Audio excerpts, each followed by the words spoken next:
Hi, I'm Mark Green with the Oklahoman in Washington. The first year of the era of Obama has provided a pretty target-rich environment for conservatives. Health care, cap and trade, federal budgets awash in red ink. But hey, in the interest of fair and balanced commentary, President Obama did something this week conservatives can and should praise. The President announced his administration is opening up sizable parts of the East Coast and the Gulf of Mexico for oil and gas exploration. Drilling is probably a ways off yet, and Obama left considerable portions of the U.S. Outer Continental Shelf on the shelf as far as development goes. But it's an important step for a Democratic president.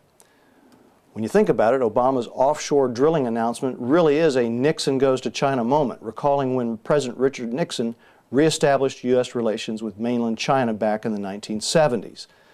Then the thinking was if Nixon, a former arch anti-communist, could bring himself to break bread with the communist Chinese, then surely the time was right for thawing U.S.-China relations.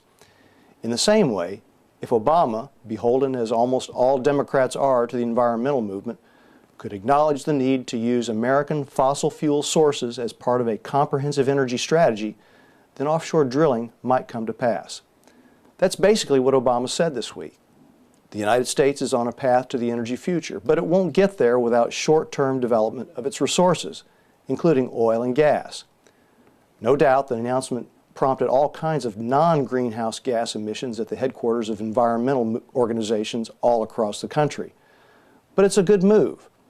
A couple of summers ago, the thought of Washington keeping the lid on vast oil reserves on the Outer Continental Shelf and in Alaska really boiled over with Americans paying $4 plus for a gallon of gas.